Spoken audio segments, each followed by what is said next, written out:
हरे कृष्णा।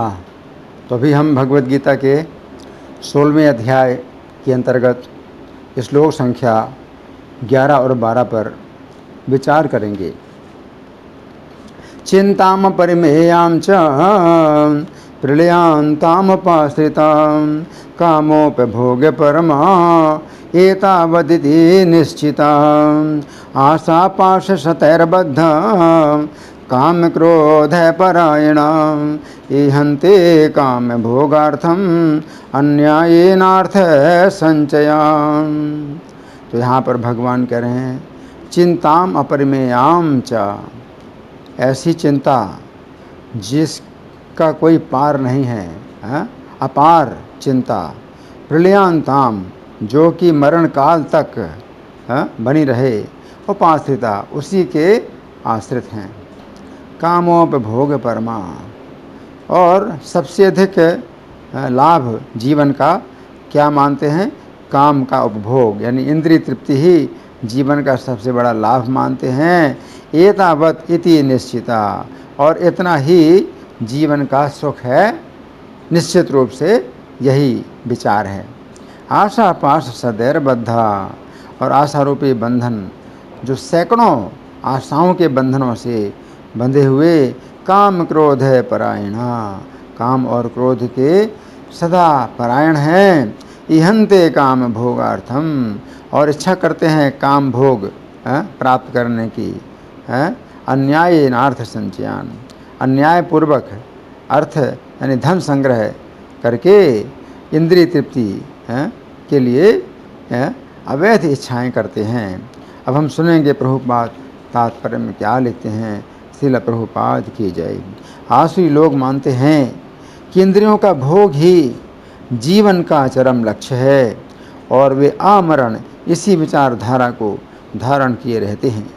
वे मृत्यु के बाद जीवन में विश्वास नहीं करते। वे यह नहीं मानते कि व्यक्ति को इस जगत में अपने कर्म के अनुसार विविध प्रकार के शरीर धारण करने पड़ते हैं। जीवन के लिए उनकी योजनाओं का अंत नहीं होता, और वे एक के बाद एक योजना बनाते रहते हैं जो कभी समाप्त नहीं होती। हमें ऐसे एक व्यक्ति की ऐसी आसुरी मनोवृत्ति का निजी अनुभव है जो मरण काल तक अपने वैद्य से अनुनय विनय करता रहा कि वो किसी तरह उसके जीवन की अवधि 4 वर्ष बढ़ा दे, क्योंकि उसकी योजनाएं तब भी अधूरी थीं। ऐसे मूर्ख लोग यह नहीं जानते कि वैद्य क्षण भर भी जीवन को नहीं बढ़ा सकता। जब मृत्यु का बुलावा आ जाता है तो मनुष्य की इच्छा पर ध्यान नहीं दिया जाता। प्रकृति के नियम किसी को निश्चित अवधि के आगे क्षण भर भी भोग करने की अनुमति प्रदान नहीं करते। आसुरी व्यक्ति जो ईश्वर या अपने अंतर में स्थित परमात्मा में श्रद्धा नहीं रखता, केवल इंद्रिय तृप्ति के लिए सभी प्रकार के पाप कर्म करता रहता है। वो नहीं जानता कि उसके हृदय के भीतर एक साक्षी बैठा है। परमात्मा प्रत्येक जीवात्मा के कार्यों को देखता रहता है। जैसा कि उपनिषदों में कहा गया है कि एक वृक्ष में 2 पक्षी बैठे हैं। एक पक्षी कर्म करता हुआ टहनियों में लगे सुख दुख रूपी फलों को भोग रहा है, और दूसरा उसका साक्षी है। लेकिन आसुरी व्यक्ति को ना तो वैदिक शास्त्र का ज्ञान है, ना कोई श्रद्धा है, अतः वह इंद्रिय भोग के लिए कुछ भी करने के लिए अपने को स्वतंत्र मानता है। उसे परिणाम की परवाह नहीं रहती। तो यहाँ पर प्रभुपाद का तात्पर्य समाप्त हुआ। अब हम सुनेंगे श्री भगवान ने कहा में इस श्लोक की कैसी व्याख्या हुई है। पिछले श्लोक में श्री कृष्ण ने कहा था कि असुर लोग अत्यंत अपवित्र व्रतों का पालन करते हैं। उस समय अर्जुन के मन में जिज्ञासा उत्पन्न हुई कि यदि असुर लोग अत्यंत अपवित्र व्रतों का पालन करते हैं तो उनके जीवन का परम लक्ष्य क्या होता है। अंतर्यामी होने के कारण श्री कृष्ण अर्जुन के मन की जिज्ञासा को समझ गए। अतः उन्होंने इन 2 श्लोकों में बताया है कि असुरों के जीवन का परम लक्ष्य इंद्रिय तृप्ति होता है। इन 2 श्लोकों में श्री कृष्ण की 5 अत्यंत महत्वपूर्ण शिक्षाएं हैं जिनकी हम क्रम पूर्वक चर्चा करेंगे। पहली अत्यंत महत्वपूर्ण शिक्षा। श्लोक संख्या 11 की प्रथम पंक्ति के शब्द हैं चिंताम अपरिमेयाम च प्रलय अंताम उपास्थिताः, अर्थात वे मृत्यु पर्यंत अपार चिंताओं से घिरे रहते हैं। असुर लोगों के अंदर ऐसी चिंताएं होती हैं जिनका कोई माप तौल नहीं है। जब तक मौत नहीं आती है तब तक उनकी चिंताएं मिटती नहीं हैं।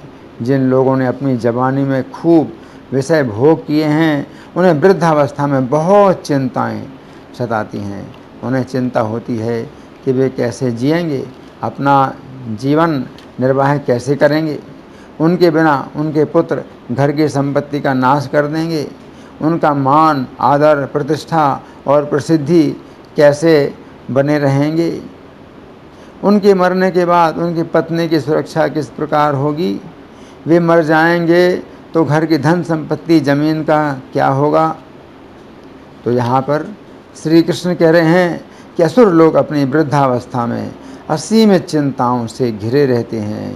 भागवत के चौथे स्कंध के अंतर्गत अध्याय संख्या 28 में वर्णन आता है कि चूँकि राजा पुरंजन ने अपने जीवन काल में बहुत विषय भोग किया था, अतः मृत्यु के समय वह असीमित चिंताओं से घिर गया।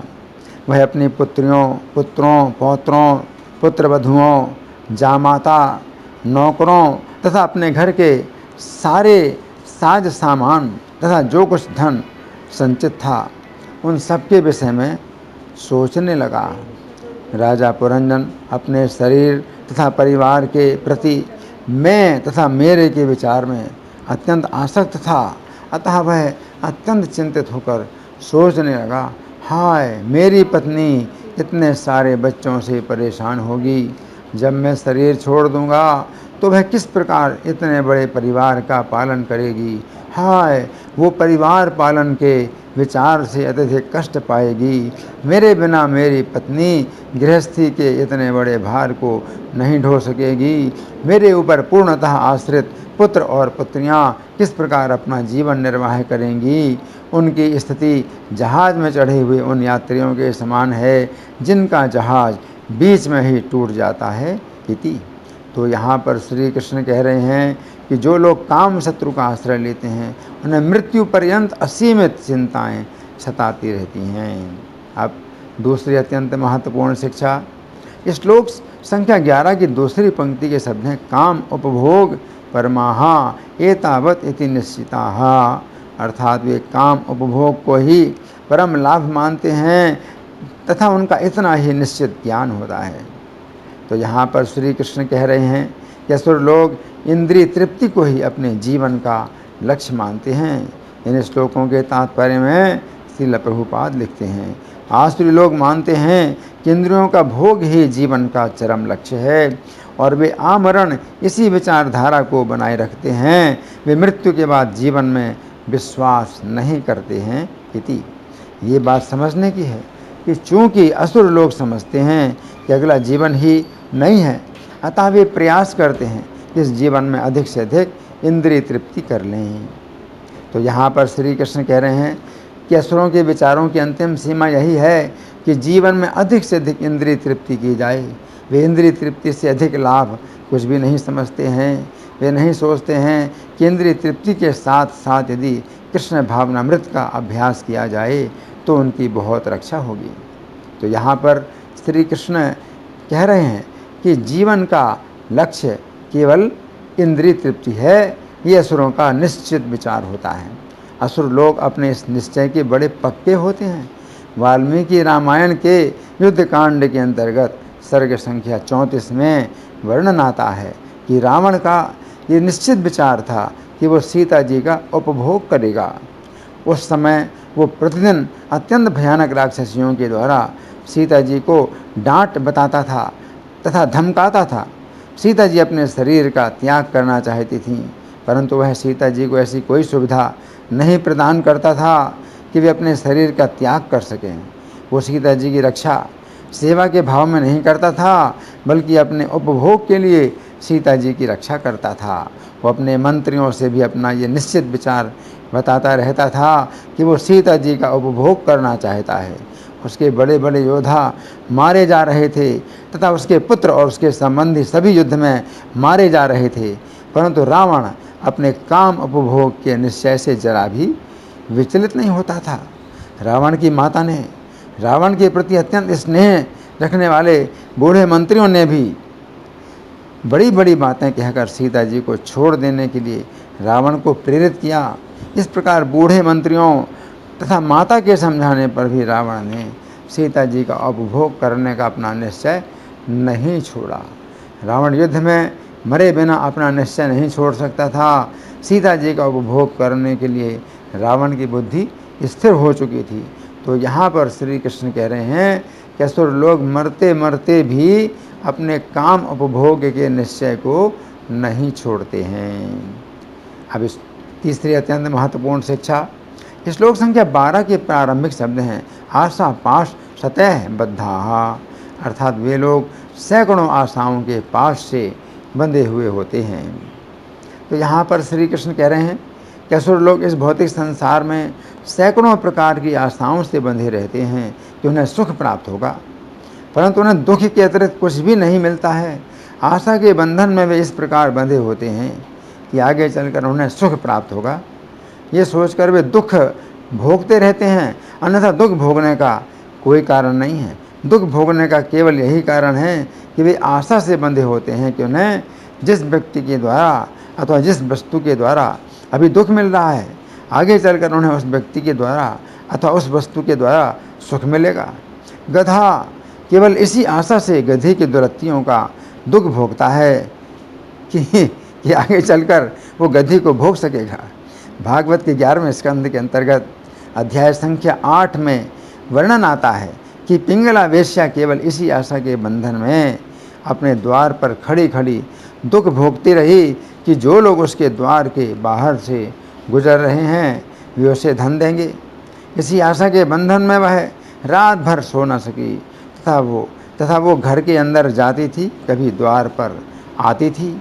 इस आशा के बंधन में उसका मुख सूख गया, उसे अत्यंत चिंता उत्पन्न हुई, परंतु श्री कृष्ण की भक्ति के बल पर वो वेश्या आशा के बंधन से मुक्त हो गई तथा इस प्रकार वह दुख तथा चिंता से भी मुक्त हो गई। ये समझने की बात है कि पिंगला वेश्या केवल धन की ही एक आशा के बंधन में बंदी होने के कारण इतनी चिंता तथा दुख से बंध गई, तो फिर असुर लोग ऐसी सैकड़ों प्रकार की आशाओं से बंधे होने के कारण कितना अधिक कष्ट भोगते हैं। पिंगला वेश्या ने जो शिक्षा दी है वो शिक्षा यही है कि आशा ही परम दुख है तथा निराशा ही परम सुख है। भक्त लोग इस भौतिक जगत में सुखों के प्रति निराश रहते हैं, इसलिए वे सुखी रहते हैं, परंतु असुर लोग श्री कृष्ण की सेवा से विमुख होने के कारण माया देवी की सेवा में इसी आशा से बंधते हैं कि उन्हें माया से सुख प्राप्त होगा। माया देवी ऐसे असुरों को यही आशा देती है कि उन्हें सुख प्राप्त होगा तथा बदले में केवल दुख ही प्रदान करती है। अब चौथी अत्यंत महत्वपूर्ण शिक्षा, श्लोक संख्या 12 के अगले शब्द हैं काम क्रोध परायणाः, अर्थात असुर लोग काम तथा क्रोध के परायण होते हैं। यहाँ पर श्री कृष्ण कह रहे हैं कि असुर लोग काम तथा क्रोध के ही परायण होते हैं।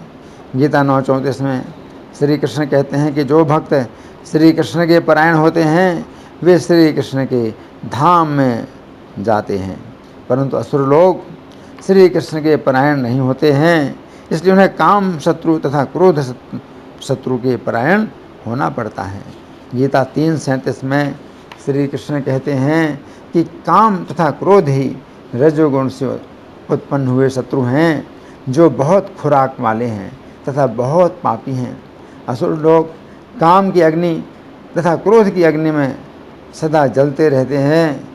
वे जितना अधिक भोगों के द्वारा काम की अग्नि को तृप्त करना चाहते हैं उतना ही अधिक काम की अग्नि बढ़ती है तथा उन्हें जलाती है। वे जितना अधिक दूसरों का अनिष्ट करके क्रोध की अग्नि को तृप्त करना चाहते हैं उतना ही अधिक क्रोध की अग्नि बढ़ती है तथा उन्हें जलाती है। जो लोग श्री कृष्ण के चरणों के परायण होते हैं उन्हें श्री कृष्ण के चरणों से इतनी शीतलता प्राप्त होती है कि काम तथा क्रोध की अग्नि शांत हो जाती है।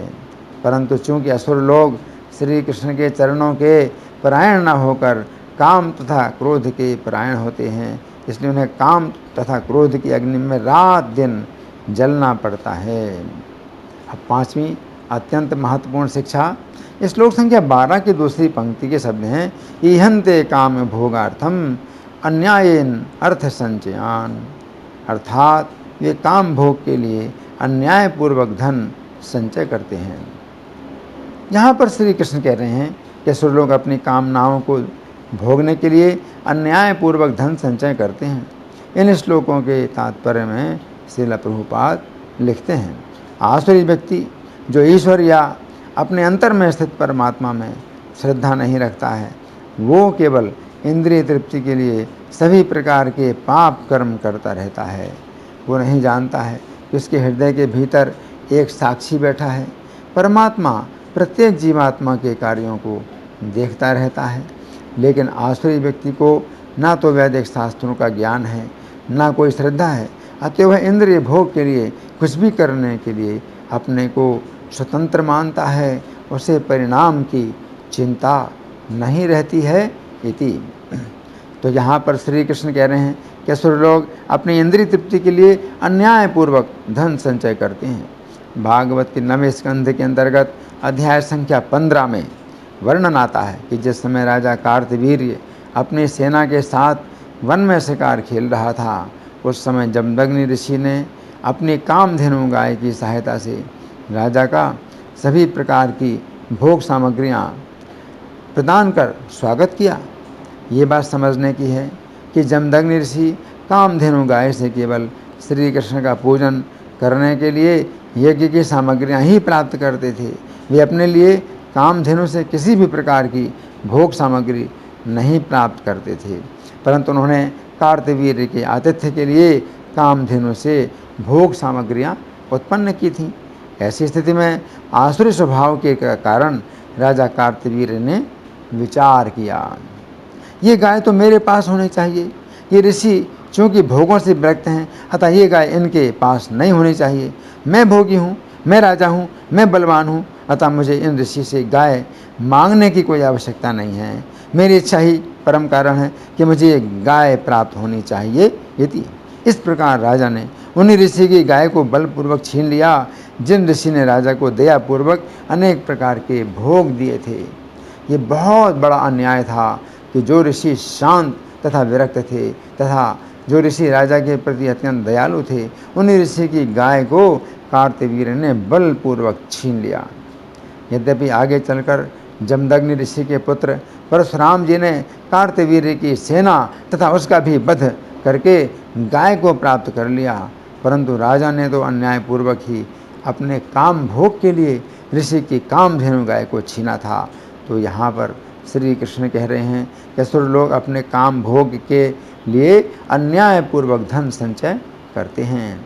इन श्लोकों के बंगाली पद्यानुवाद में श्रील प्रभुपाद लिखते हैं, अपरय चिंता तार जते दिन वाँचो, काम भोग उपभोग हृदय ने आछो, सत्य सत्य आशा पास शुधु काम क्रोध, काम भोग लागी अर्थ है अन्य से विरोध, अन्याय से करे नित्य संचयते, चित्त तार नित्य बद्ध असत्य कार्यते। यहाँ पर श्री कृष्ण अर्जुन से कह रहे हैं, चित्त तार नित्य विद्य असत्य कार्य थे, अर्थात हे अर्जुन, चूँकि असुर लोग मेरी शरण नहीं लेते हैं, इसलिए उन्हें असत कर्मों से बंधना पड़ता है। यदि तुम असत कर्मों से नहीं बंधना चाहते हो तो मेरी शरण लो। तो ये जो श्लोक हैं, ये 2 श्लोक हैं, तो इनमें भगवान ने आसुरी स्वभाव के व्यक्तियों का बड़ा विस्तार से वर्णन किया है। और भगवान कह रहे हैं कामोपभोग परमा, कि वे जो है काम के उपभोग को ही परम लाभ मानते हैं। जीवन का जो सबसे बड़ा लाभ है वो काम का उपभोग है। जैसे कि जिस समय भगवान ने मोहिनी अवतार लिया था, तो मोहिनी स्त्री की मुस्कान को देख करके असुरों ने सोचा अमृत की क्या आवश्यकता है, यही हमारे जीवन का सबसे बड़ा लाभ है कि हमको देख करके कि स्त्री मुस्कुरा रही है। तो इसका मतलब है काम उपभोग परमा, अमृत की कोई ज़रूरत नहीं। तो इस प्रकार से असुरों के अंदर अज्ञान रहता है। धन्यवाद। हरे कृष्णा।